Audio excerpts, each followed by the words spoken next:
Hello people, welcome back. As I said in previous session, we will focus on study plan, we will focus on shortcut along with strategy. तो मैंने आपसे कहा था कि अगली जितनी भी क्लासेस हमारी होने वाली हैं उन सभी में हम लोग स्टडी प्लान ज़रूर डिस्कस करेंगे।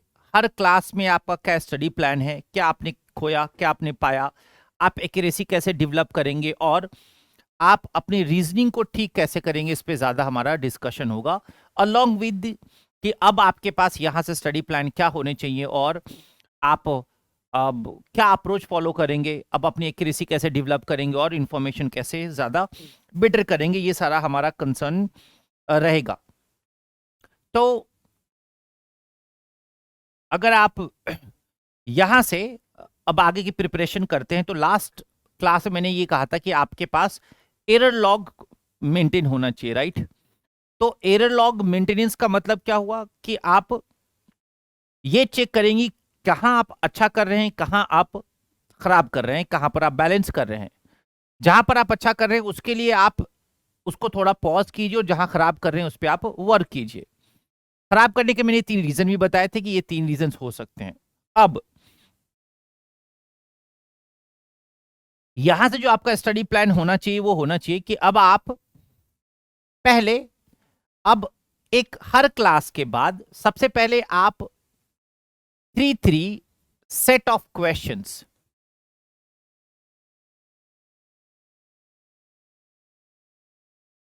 ये पिक कीजिए।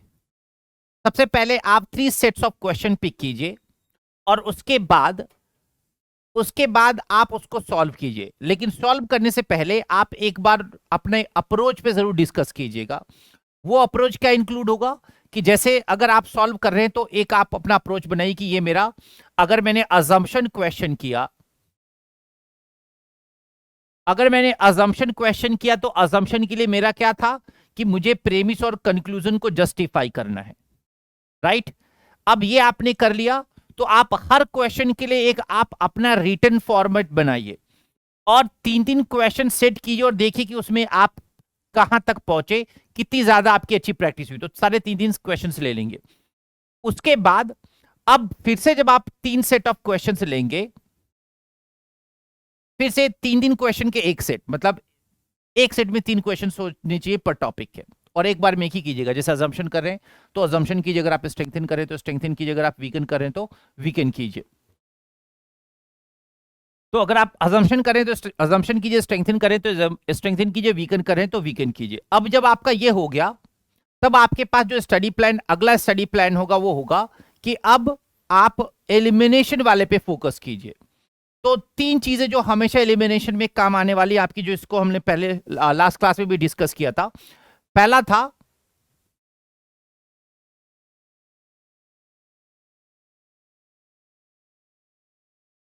आउट ऑफ स्कोप, ये आपका पहला है। दूसरा है टू वाइड और तीसरा है टू नैरो, राइट। तो जब आप एलिमिनेट कर रहे हैं तो कीवर्ड चूज करने के बाद ये चेक कीजिए कि आपके हिसाब से टू वाइड आप किस बेस पे मानते हैं, टू नैरो जब आप डिसाइड करते हैं तो किस बेस पे टू नैरो मानते हैं, और आउट ऑफ स्कोप किस बेस पे मानते हैं। तो अगर आप ऐसा करेंगे तो आपको अपने सारे वो लूप होल्स, जो एरियाज ऑफ एरर है, वो आपको पता लग जाएगा और उसके हिसाब से आप अपना स्टडी प्लान बदल पाएंगे। क्योंकि जब आप क्वेश्चन कर रहे होते हैं तो जनरली क्या रहता है कि आप पैसेज के मीनिंग को देखते हैं, पैसेज के मीनिंग के अकॉर्डिंग आप जस्टिफाई करते हैं कि मेरा अगला स्टेप क्या रहेगा, उसके बाद फिर आप बाकी सारी चीजों को करते हैं। तो इसमें आपके जो अपने अप्रोच हैं, जो अप्रोच का अपना एक पैटर्न है, जो अप्रोच की अपनी प्रोसेस है, वो सारी चीजें छूट जाती है। लेकिन इनिशियल स्टेज पे ये वेरी कॉमन है क्योंकि आप धीरे धीरे रीजनिंग के साथ एडजस्ट करते हैं, उसके बाद फिर आप आगे बढ़ते हैं। तो ये आपको करना है, ये आपका स्टेप 2 था। उसके बाद अब आपका स्टेप 3 क्या रहेगा कि अब आपने ये दोनों चेक कर लिया, अब आप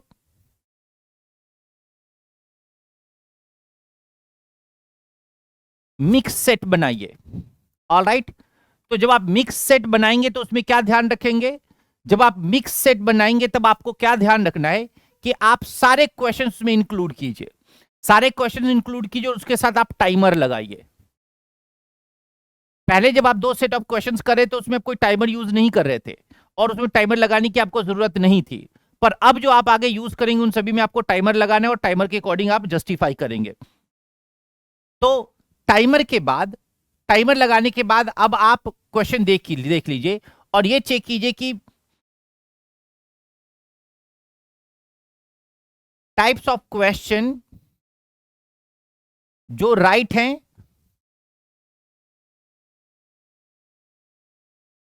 टाइप्स ऑफ क्वेश्चन जो रॉन्ग है, इसका लिस्ट बनाइए। ऑलराइट, टाइप्स ऑफ क्वेश्चन जो राइट हैं, टाइप्स ऑफ क्वेश्चन जो रॉन्ग है, इसका लिस्ट बनाइए और उसके अकॉर्डिंग आप जस्टिफाई कीजिए। फाइन, ये आपका दूसरा रोल रहेगा। यहां से फिर आप अपना स्टडी प्लान बनेंगे। तो अभी अगली क्लास के लिए आप ये फॉलो कर लीजिए, शायद पूरा पूरा आप कर भी ना पाए, लेकिन इस स्टडी प्लान को जरूर फॉलो कीजिएगा। ये आपकी एक्यूरेसी को बढ़ाने में मदद करेगा और आप बेटर जान पाएंगे कि एक्चुअल में आपकी प्रॉब्लम क्या है और आप कहां एरर कर रहे हैं।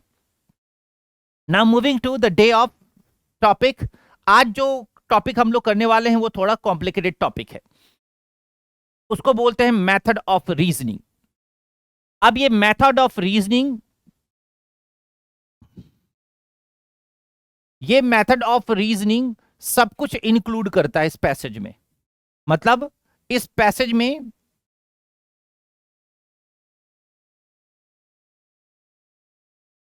या तो ये जो मेथड ऑफ रीजनिंग है ये सब कुछ इंक्लूड करता है। इसका मतलब ये हुआ कि जब आप प्रेमिस से कंक्लूजन पर जाते हैं तो इस प्रेमिस पर से कंक्लूजन पर जाते हुए कोई तो लॉजिक आप ऐड करते हैं, राइट? जब आप प्रेमिस से कंक्लूजन पर जाते हैं कोई तो लॉजिक ऐड करते हैं। इसी लॉजिक को फाइंड करना मेथड ऑफ रीजनिंग कहलाता है। फाइन, तो अब आज की जो क्लास हम करेंगे उस क्लास को हम लोग 4 पार्ट्स में बांटेंगे। पार्ट 1 की मेथड ऑफ रीजनिंग क्या है, इसके आइडेंटिफायर्स मतलब क्वेश्चन स्टेम कौन कौन से हैं, उसके बाद एरर क्या रहता है, आपका रोल क्या रहेगा, एलिमिनेट कैसे करेंगे। पार्ट 2 में इन सारे चीजों को अप्लाई करके पैसेज को कैसे पढ़ेंगे, पैसेज से की आइडियाज कैसे लेंगे और पैसेज के इंफॉर्मेशन को कैसे रिलेट करेंगे। पार्ट 3 इंक्लूड होगा कि अब आप एलिमिनेशन स्ट्रेटजी कैसे जस्टिफाई करेंगे, अप्लाई कैसे करेंगे, और उसके बाद एक अप्रोच और फिर कुछ क्वेश्चंस। तो हम 4 पार्ट्स में इन सारे क्लासेस को कन्वर्ट करने वाले हैं। तो लेट्स बिगिन विद नाउ। तो बात मेथड्स ऑफ रीजनिंग की। अब आइडेंटिफाई आप कैसे करेंगे, ये मेथड्स ऑफ रीजनिंग है। अगर आपका क्वेश्चन स्टेम है आर्गुमेंट प्रोसीड्स बाय, तो अगर आपका क्वेश्चन स्टेम इंक्लूड करता है प्रोसीड्स बाय तो ये मेथड ऑफ रीजनिंग है। Argument derives its conclusion by, तो अब डिराइव्स इट्स कंक्लूजन बाय इसका मतलब है कि आपका मेथड ऑफ रीजनिंग है। Which of the following is an argumentative strategy employed in the argument, तो ये आपका मेथड ऑफ रीजनिंग है। The argument employees which one of the following reasoning technique, तो ये आपका मेथड ऑफ रीजनिंग है। तो मेन वर्ड आपके जो कीवर्ड्स हैं वो क्या है, proceeds, derive conclusion, argumentative strategy and reasoning technique, ये आपके कुछ कीवर्ड्स हैं। Proceed, derive conclusion, argumentative strategy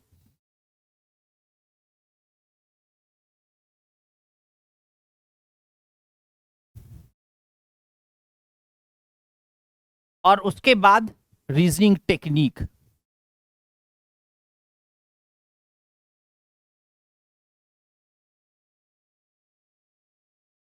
ये आपका कीवर्ड रहा। तो अब आपका अप्रोच क्या रहेगा, मतलब प्राइमरी ऑब्जेक्टिव क्या है? फोकस ऑन, ये आपके लिए बहुत इंपॉर्टेंट है, focus on the form of argument instead of concrete facts. At the beginning मैंने कहा था कि जब आप मेथड ऑफ रीजनिंग करते हैं तो क्या ध्यान रखना है?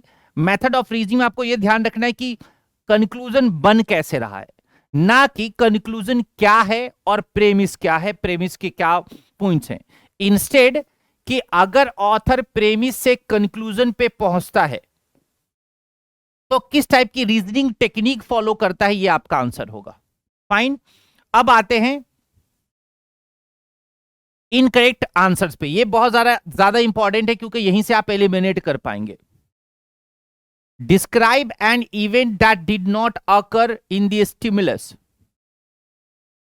Half right half wrong start by describing something that occurred in the argument and end by the describing something that didn't. Exaggerated, opposite and reversed answer. Incorrect answer में क्या रहेगा? Describe an event that did not occur in stimulus. Half right half wrong मतलब यह है कि जब reasoning आप कर रहे होते हैं तो किसी इंफॉर्मेशन को लेते हैं, किसी इंफॉर्मेशन को नहीं लेते हैं, उसके हिसाब से कंक्लूजन निकालते हैं। एक्सैजरेटेड, अपोज, रिवर्स और आंसर, ये सारे कुछ एलिमिनेशन कीवर्ड्स हैं जो आपको फॉलो करना है। अब चेक करते हैं। So what is your approach? आप मेथड ऑफ रीजनिंग ढूंढने जा रहे हैं तो आप ये चेक करेंगे प्रेमिस से कंक्लूजन पे कैसे पहुंचेंगे। इसमें आपकी रीडिंग, होल पैसेज रीडिंग पे फोकस करना है, उसके बाद प्रेमिस से कंक्लूजन पे फोकस करना है और ये चेक करना है कि ऑथर प्रेमिस से कंक्लूजन पे पहुंचा कैसे। Garbage in this neighbourhood probably will not be collected until Thursday this week. ये आपका पहला पीस ऑफ इंफॉर्मेशन है। तो garbage in this neighbourhood probably will not be collected until Thursday, right. अब इसके पीछे ये आपका पूरा रीजन होगा। Garbage is usually collected here on Wednesdays, तो वेंसडे से पहले पहले नहीं होगा। And garbage collectors in this city are extremely reliable, मतलब वेंसडे को करेंगे। However Monday was a public holiday and after a public holiday that falls on Monday, garbage throughout the city is supposed to be collected one day later than usual। मतलब कि अगर public holiday के बाद जो day आता है उसके मुकाबले उसके अगले दिन कलेक्ट किए जाते हैं, ये इसका था। तो अल्टीमेटली ऑथर ने क्या बोला कि वो वेंसडे को होगा, क्योंकि मंडे को हॉलीडे है और मंडे के बाद जो डे आता है उसके बाद वाले दिन पे कलेक्ट करते हैं। तो ऑथर ने क्या किया, बहुत सारे इंफॉर्मेशन ऐड कर दिए। अब जैसे मैंने पहले कहा था कि एक कॉम्प्लिकेटेड पार्ट है जिसपे आपको इंफॉर्मेशन पे रखना पड़ेगा, पर देखिए ये सारे पूरे पैसेज में क्या है, अननेसेसरी एक्सैजरेशन है, इंफॉर्मेशंस को रिलेट अनरिलेट करके जस्टिफाई किया गया है। अब यही बातें आपको ऑप्शन में जस्टिफाई करना है। ऑल राइट, अब जैसे treating several pieces of irrelevant evidence as thought they provide support for the conclusion। अब इंफॉर्मेशन irrelevant नहीं है पर exaggerated है, राइट ना। तो irrelevant evidence से कभी भी कंक्लूजन नहीं निकलता है, और अगर उसने irrelevant evidence दिए हैं तो उससे कंक्लूजन वो इनकरेक्ट इंफॉर्मेशन होगा, तो वैसे भी ये आउट हो गया आपका, राइट। अब आते हैं ऑप्शन बी पे, indirectly establishing that one thing is likely to occur by directly ruling out all the alternative possibilities। All right, providing information that allows application of a general rule to a specific case। Okay, generalizing about all actions of certain kind on the basis of description of one such action। All right, तो अब ये तीनों काफी close हैं, right ना। तो one by one करके फिर से, indirectly establishing that one thing is likely to occur by directly ruling out all the alternative possibilities। Okay, तो ये क्या कहना चाहता है कि ये इनडायरेक्टली उन चीजों को सपोर्ट कर रहा है जो डायरेक्टली एलिमिनेट किया जा सकता है, राइट ना? इट्स ओके, क्योंकि जैसे मैंने कहा कि बहुत सारे एग्जेजरेशन थे उसमें, तो एग्जेजरेशन का मतलब ये था कि जो बातें थी एग्जेजरेटेड थी वो इनडायरेक्ट थी, उसी को आप डायरेक्टली कर सकते थे, ये था इसका information. Providing information that allows applications of general rules to a specific case. Providing information that allows application of general rules to a specific case. अब ये general rule to a specific case नहीं हुआ, क्यों? क्योंकि passage exaggeration था, author conclusion को justify करने के लिए कि वेस्डो को ही कलेक्ट होगा, उसके बदले उसने बहुत सारे इंफॉर्मेशन ऐड किए और उसकी वजह से ये वाला पॉइंट आउट हो गया। Generalising all the actions of certain kind on basis of descriptions of one such. अब ये जनरलाइजिंग नहीं कर रहा है। जनरलाइजिंग का मतलब क्या होता है? सिंपल स्टेट इंफॉर्मेशन देना, पर यहां पर एग्जेजरेशन था। इसका मतलब यह है कि कोई चीजें जो डायरेक्टली कही जा सकती थी, ऑथर ने उसको इनडायरेक्टली घुमा के कंक्लूजन निकाला, और इसीलिए ये आपका आंसर बी हुआ। तो शॉर्ट में पॉइंट क्या निकला? शॉर्ट में पॉइंट ये निकला कि जब कभी भी मेथड ऑफ रीजनिंग होगा, तब आपको उसमें कोई अजम्पशन, कोई स्ट्रेंथन, कोई वीकन नहीं करना है।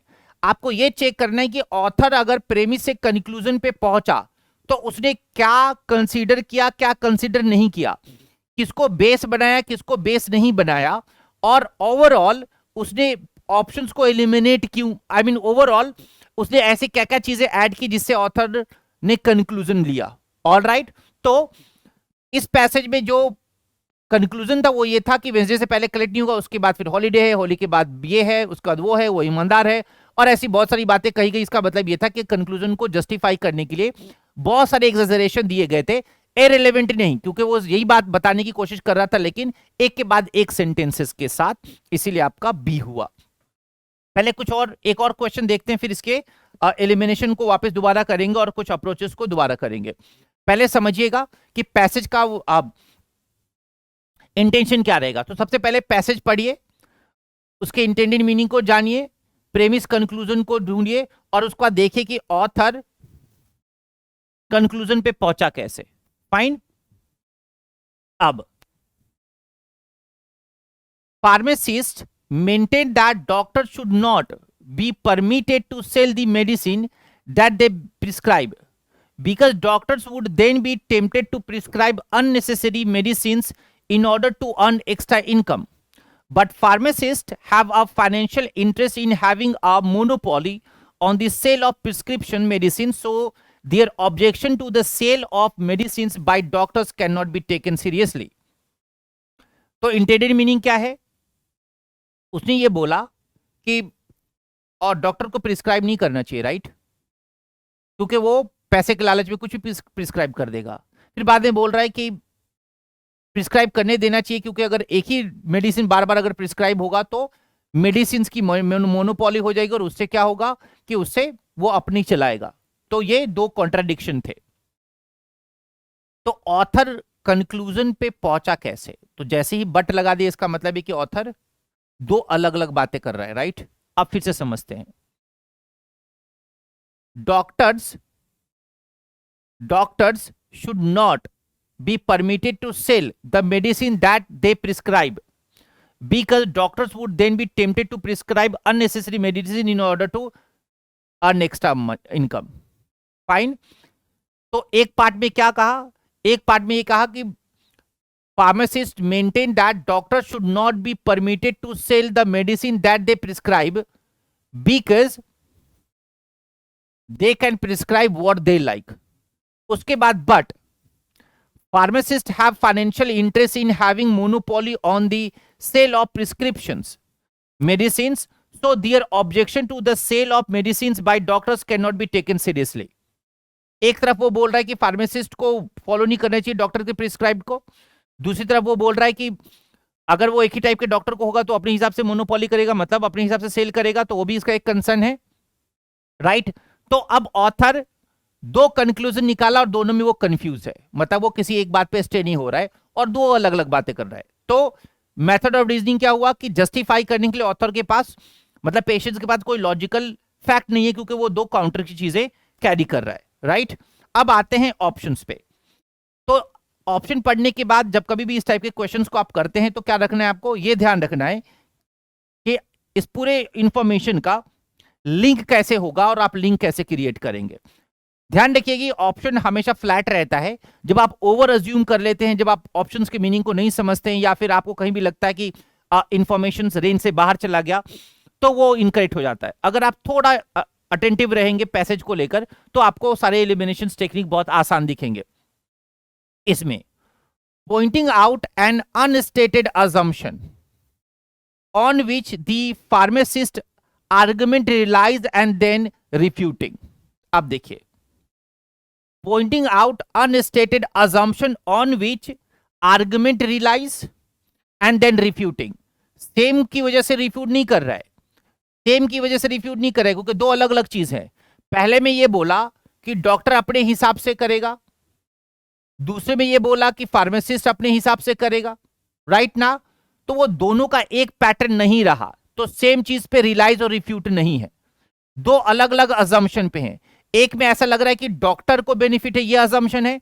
दूसरे में अजम्पशन ये है कि फार्मासिस्ट को बेनिफिट है, इसीलिए ये आउट हो गया। attempting to discredit a position by questioning the motives of the proponents that position. अब ये है, मतलब पहले बोला नहीं, फिर बोला हां, तो इसका मतलब यह है कि वो अपने ही चीजों को काउंटर कर रहा है, राइट। पहले ऑप्शन सी डी को देख लेते हैं। Undermining the pharmacist conclusion by demonstrating that one of statement used to support the conclusion is false. Alright, देखिए कंक्लूजन इज फॉल्स नहीं था, राइट ना। पहले वाला कंक्लूजन फॉल्स कैसे हो सकता है, जब ये ऑथर ये बोलता है कि डॉक्टर्स के प्रिस्क्रिप्शन को फॉलो नहीं करना चाहिए, क्योंकि डॉक्टर वही लिखेंगे जहां से उनको बेनिफिट होगा। उसके बेसिस पे बोला कि डॉक्टर के प्रिस्क्रिप्शन को हर बार फॉलो नहीं करना चाहिए। तो इसमें प्रेमिस से कंक्लूजन सही निकला। दूसरे में ये निकला कि अगर वही चीजें बार बार प्रिस्क्राइब होंगी तो एक ही मेडिसिन पे फार्मासिस्ट के मोनोपोली हो जाएंगे, तो उससे क्या होगा कि उससे भी कॉस्ट बढ़ेगा। इसका मतलब ये था कि कोई भी कंक्लूजन उसमें फॉल्स नहीं था, और इसीलिए ये आपका ऑप्शन सी आउट हो गया। Rejecting a questionable position on the grounds that general public does not support that position, out of scope, क्योंकि बात जनरल मैटर पब्लिक की नहीं है कि पब्लिक क्या सपोर्ट कर रहा है, राइट ना।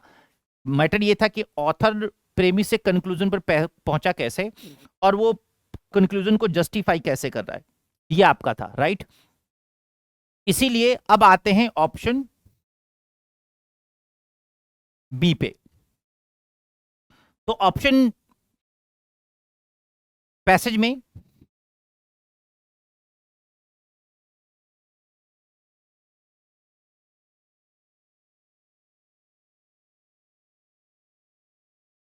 राइट,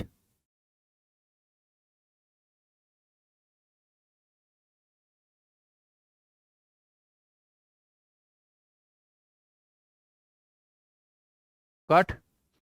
उसके ऑब्जेक्शन को सीरियसली नहीं लेना चाहिए, इसका मतलब यह है कि दो काउंटर आर्गुमेंट रहे, राइट ना। व्हाट बी सेज, पहले वाले में दूसरे वाले को, दूसरे वाले ने पहले वाले को रिजेक्ट किया, इसका मतलब हुआ डिस्क्रेडिट किया, ये इसलिए इन शॉर्ट आपका आंसर हो गया, राइट। तो जब कभी भी आप मेथड ऑफ रीजनिंग कर रहे होते हैं, तो आपको अजम्पशन स्ट्रेंथन वीकन करने की जरूरत नहीं होती है, सिंपली कि आप इंफॉर्मेशन को रिलेट कर रहे होते हैं और इंफॉर्मेशन के रिलेशन के अकॉर्डिंग आप जस्टिफाई करते हैं। फिर भी हर क्वेश्चन का एक अपना अप्रोच होता है, उस अप्रोच के अकॉर्डिंग लेट्स सी कि क्या होगा। नाउ सबसे पहले आप रीड कीजिए एंड गेस कीजिए कीवर्ड्स और रीजन ऑफ कीवर्ड्स। इसी रीजन ऑफ कीवर्ड्स पे सारा आंसर छिपा पड़ा है। तो जब कभी भी आप कीवर्ड्स पिक करते हैं और उसी कीवर्ड्स के बेसिस पे जब दूसरे कीवर्ड्स को आप लेकर आते हैं तो उसी रीजन में सारा रीजनिंग छिपा होता है। अब आप इसको जस्टिफाई कीजिए कि सबसे पहले आप पैसेज पढ़िए और पैसेज को गेस कीजिए।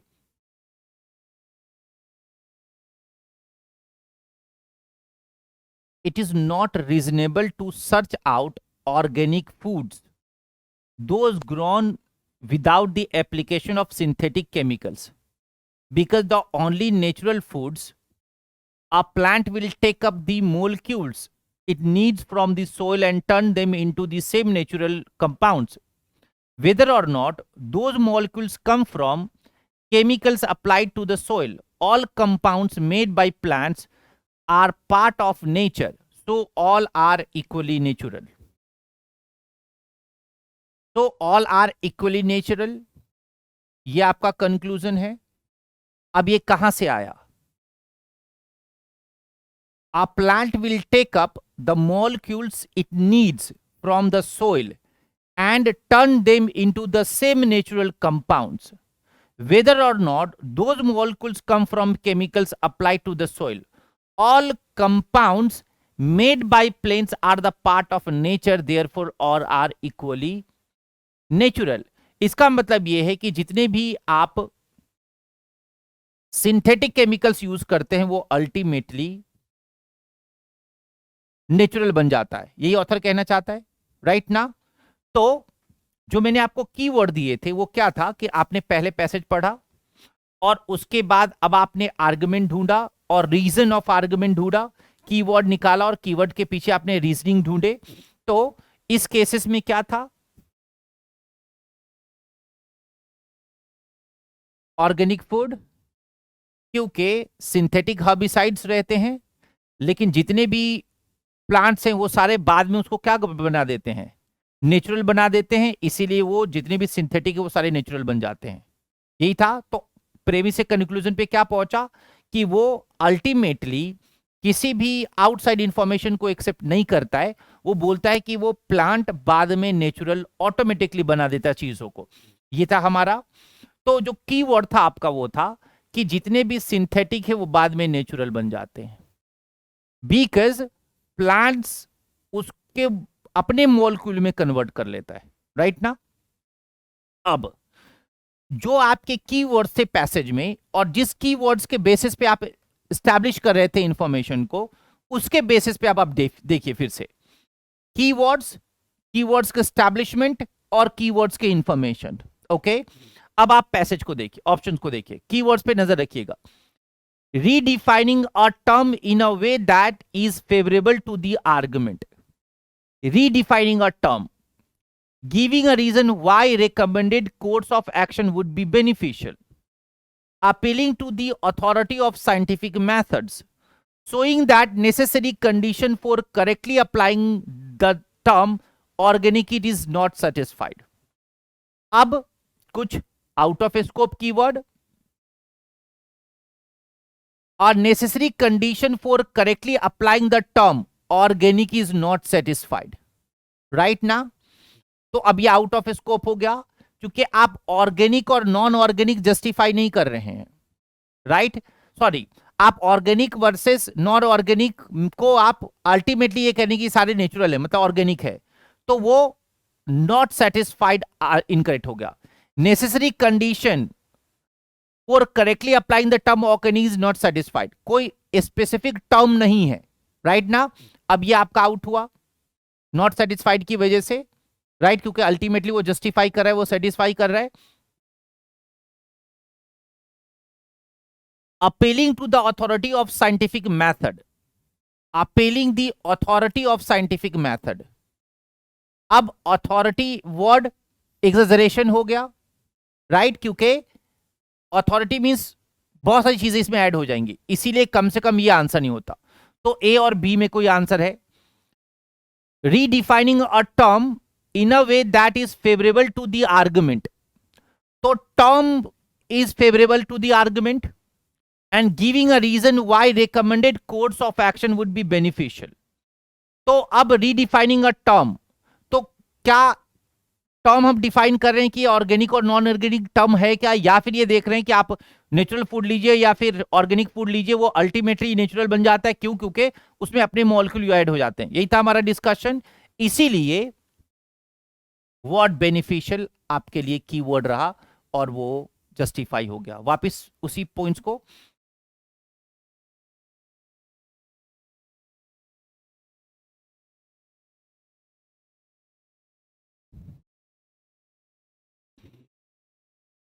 राइट, यही था इंफॉर्मेशन। तो इन शॉर्ट, जब कभी भी आप मेथड ऑफ रीजनिंग कर रहे होंगे, तो मेथड ऑफ रीजनिंग के केसेस में आपको क्या करना है, पैसेज के कीवर्ड्स और पैसेज के कीवर्ड्स की इंफॉर्मेशन पे फोकस करना है और उसके अकॉर्डिंग इंफॉर्मेशन आपको निकालना है। अब बिफोर वी प्रोसीड, एक और एलिमिनेशन टेक्निक और एलिमिनेशन स्ट्रेटजी पे डिस्कस करेंगे इन शॉर्ट।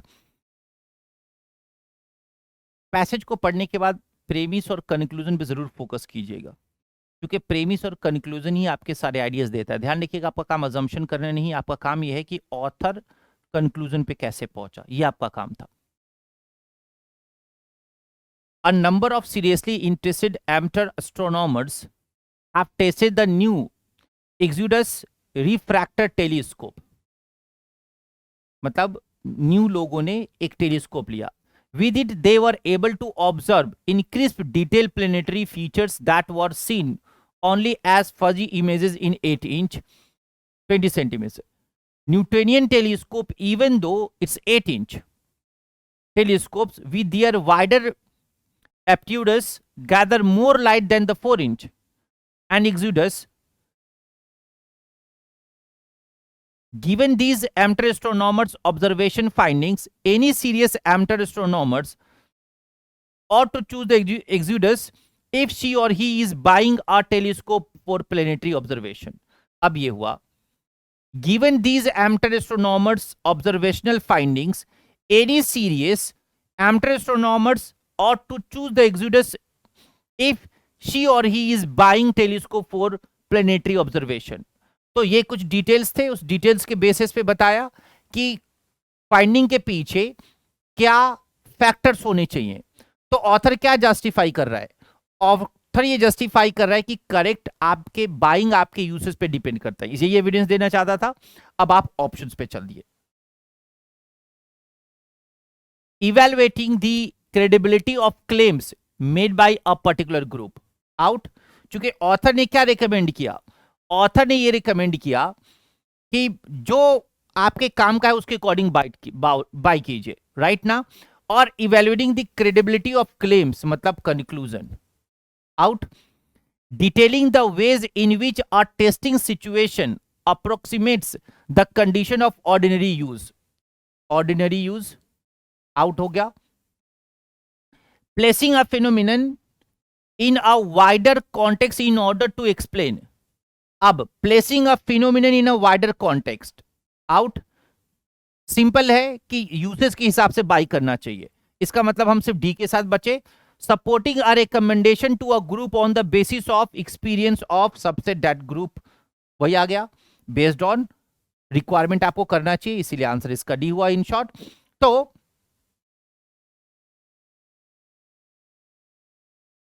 जितने भी मेथड ऑफ रीजनिंग क्वेश्चन होंगे उसमें क्या करना है आपको, सिंपली ये चेक करना है कि लॉजिक कैसे बना और लॉजिक का जस्टिफिकेशन कैसे हुआ। फाइन ना। So to take away,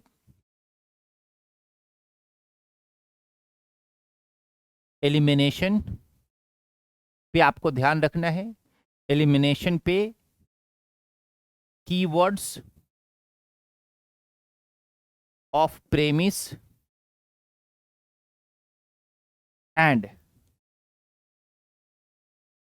reason of conclusion पे आपको फोकस करना है, यही आपका आंसर होगा। फाइन। तो this is all for today. Next class में हम लोग एक और टॉपिक पर फिर से अप्रोच की स्टडी, अप्रोच में क्या फोकस होना चाहिए, अप्रोच को कैसे जस्टिफाई करेंगे, उसके बाद नेक्स्ट फर्दर स्टडी प्लान और फिर हम लोग टॉपिक करेंगे। So this is all for today. Have a good time.